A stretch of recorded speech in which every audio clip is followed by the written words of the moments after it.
Hello everybody, today I am doing something completely different. So at the start of the channel, I was saying that I wanted to show a more authentic self, the real me. But to be very honest with you, I've been falling back onto the safety nets. I know that if I collaborate with people, show you food places to go, that's a format that will fly. And so today I was like, you know what? I need to honor that promise to myself and to you, my YouTube family who has been on this journey with us. So today's video is about sharing with you so far behind the scenes of the journey, the things that have been happening in my head, my heart, and even my body. So it's time to connect, you and I. Okay, so I actually had this idea because I was on a panel about rebranding and I did an interview yesterday for an online article, and I was just thinking, you know what, I shouldn't just save these stories, right, for behind closed doors. I want to bring them to the forefront to really share with you what has been happening and how this journey started. Okay, so earlier this year, I went down to Korea to just rest, have a good holiday, and then I knew I needed to take some time solo, so I went down to Sokcho for a week, and it is this small town by the coast, and I love the ocean, right? So I had to discipline myself and tell myself, okay, don't go and climb the mountain, don't go shopping and eat so much seafood, do it later, but discipline yourself so that you can plant your butt at the cafe and really brainstorm about what you want to do this year. So I did that, and actually, right, I really knew that I wanted to come back onto YouTube. I already had this inkling I want to create YouTube videos and I wanted to get Shah on board. So I was like, how am I going to do this and what kind of content will I create? So actually some of the things that you have seen on this channel, like me inviting Daniel Food Diary on, me eating with Kiara, these were things that I actually planned in March or February this year. I thought it'd be really poetic to have Daniel Kokok on because it's he was the last guest on our last episode of Food King, and I thought it'd be very poetic to bring him onto this, to be the first guest on this new food segment, right? And I've been working with Kiara a couple times, so I knew I wanted to have her on. I wanted to have a very collaborative space. What was really miraculous and amazing, right, is that actually during the same time when I was in Sokcho, I received an email from McDonald's and they were like, hello, we would like to collaborate with you on a YouTube video. And I was like, I have no YouTube channel. I have no subscribers, I have no videos, I have no views, nothing. But I'm actually planning for a YouTube channel, so it's very timely, right? So I was like, when do you guys want this video? And they were like, somewhere in June. So actually, I got to work, I got Shah on board, and then we actually centered, right, the launch of our channel to the McDonald's launch.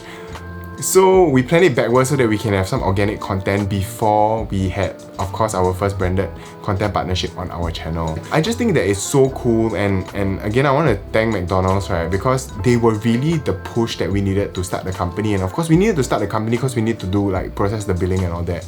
So that was super amazing, and then it really gave me the confidence to carry on with this track of work that I was gonna do. Then the next really cool thing was that we set up the company already, right? And then Lazada came.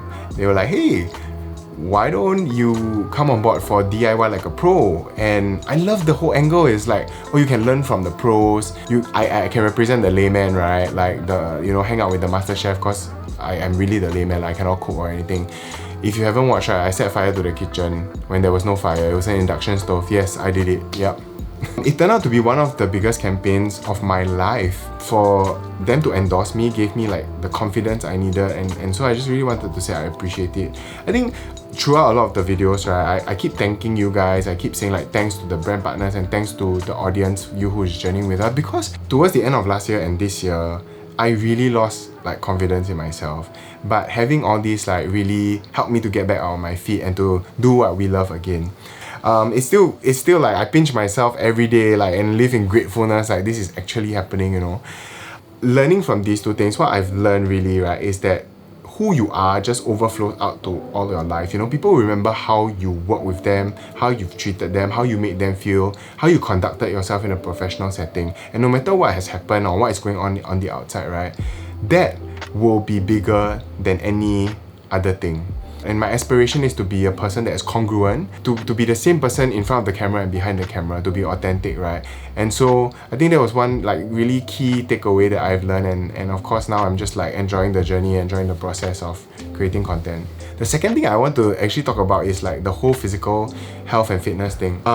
In the last 4 or 5 years when I was doing a food show, right, it just became an excuse. Like, it made sense, like, oh, you're a food show host, then if I put on weight, never mind lah. And like, you know, I was doing a lot of work, I was doing a lot of things, so I didn't prioritize my health and my fitness. Last year at like emotional eating, right, towards the end of the year, I heaviest was like 95, and I was like feeling so sluggish. And even when we did the comeback videos and all of that, like I was very self-conscious when I saw myself on the camera lah. And I was like, this is the year that I really want to take my life back, you know, in all aspects. So my friend Alex lost 10 kg, and then Shah did BFT, you know, which we've showed you. I think the game changer for me was really like doing BFT, and then after that I joined 1PT. So for me, right, I used to try all these like diets. So I will watch a lot of YouTube videos about going keto. I'll cut sugar, cut carbs, I'll be like trying to get into ketosis, or I'll try like very intense intermittent fasting. So like 1 meal a day, intermittent fasting, but I would be like starving myself, and then I would be like binging on the food. It was just like all whack lah, to be very honest, and like a lot of fat diets and all that. So finally, like the approach to eating here was very, very simple. It's like you can eat below 2000 calories a day, which means I still can eat rice. Like my trainer said, you can still eat fried chicken if it's within the calorie count. Of course, don't eat it every day, and then work out lah, do strength training. So that's been the thing that has really changed my life. These are some photos of some results, like, you know, when we first started, and then like a couple of weeks now.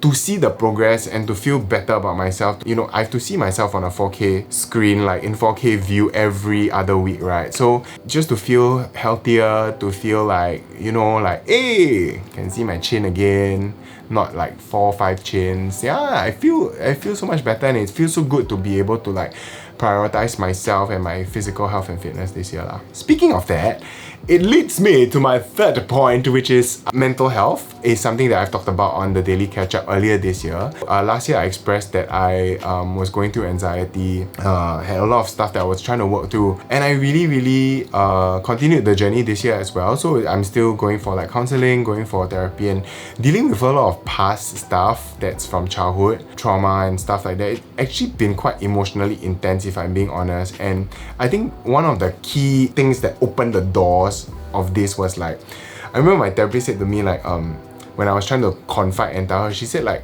I'm asking you how you feel, but you're telling me what you think. And what I had done for like a very long part of my life is I actually shut my emotions down, I shut myself down, because I needed to survive, I needed to work, I needed to perform, I needed to deliver all this, but I got so out of touch with myself. I was people pleasing, I was anxious, right? So this year I tried to be a bit more mindful about that, and I tried to like, you know, confront like certain difficult things in my life and welcome emotions again. And to be honest, some days it's very, very hard, because some days I feel like, you know, when you revisit some of your like childhood trauma, it's very difficult, it's very emotionally intense. And because I'm trying not to shut down my emotions and shut myself down, but to hold space for it, right? Some days I do feel a bit overwhelmed, or I feel like anxious, or I feel very, very sad. But I'm working through it lah, and I'm learning to just like take care of myself, because I realized that that would really impact everything else, the content that I create, the way I treat people, the way I relate with people, my overall outlook in life. So I'm still on this journey, and that has led me to a new decision that I have just made about 2 weeks ago. We were doing our travelogue in Melbourne, and to be honest with you, I was just like really tired. I was breaking out because I was stressed up and like taking on like a lot of jobs. And then I realized that actually I'm operating out of this like scarcity mindset. I just was like, okay lor, take lor. Okay lor, if client come and ask, I just take lah. So anyway, we were in Melbourne, and we were in Planet Shakers Church for service. During the worship, the sing-song part, okay, so you know, we believe we can hear from God and that God speaks to us, right? And I just felt that God said to me like, hey, I think it's time to close shop for the year. When that instruction or that thought happened, right, I didn't feel like, huh? Like, what the heck? Cannot lah. I actually felt liberated, I felt relieved. And it really made me realize that if I keep on just like being on somebody else's timeline and just taking things for the sake of it, or like without like giving much thought to it, right, then I actually cannot produce the real like impactful content that I really want to produce here, to be authentic, to tell stories, to share experiences, because all my mental space is used up to take all these commercial jobs.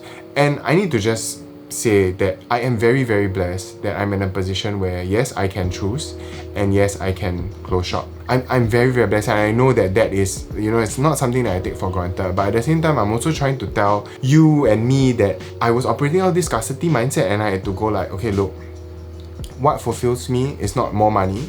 What fulfills me is to be creative and to have to create content that will create influence and impact. And if I just keep chasing the wrong things, I won't get to create content like that. So I've been having these ideas like about starting a new series. I asked myself, if I could just create whatever content that I want, what is the kind of content that I want to create? And I realized that I love to talk to people, I love to connect with people, and for me, like overcoming adversity has been quite a strong theme in my life because I felt like to overcome a lot, and a lot of times I don't get to share that in front of the camera. The other thing is, like, I was thinking about like the creator space, right? To be honest, we really need like more creators, like more male creators, right? More female creators, so that our industry is not just marked by like, you know, scandal or like controversy, but work, good work, right? Yeah, I've been thinking about like, why don't I start a creator crash course, you know, something like that. That's been one of the ideas. The other thing is, I wanted to tell real life stories that you can connect with. So, for example, like some of you have been asking like, when is my mom gonna come on the channel? And actually, right, I spoke to her that day. I said, Mom, actually, I think it's time for us to tell our story. Like, what's the truth behind my parents? What's the truth behind my mom's story? Why is she a single mom? And how much did we overcome, you know? Because, you know, there was a time that I absolutely detested my parents. I couldn't forgive them. And now on social media, all maybe people get to see is like the happy version of us. I wanted to share a lot more about mental health and stuff like that. So all these ideas have been floating in my head, and I want to actually like interview people. So I had this idea of like, why don't I interview like people that we often see but we don't really know about, you know, talk about overcoming adversity, share their journey, glean some wisdom from them. These are some of the ideas that have just been floating in my head that I feel like now, making this decision, I will have like, you know, I'm going to channel my energy towards lah.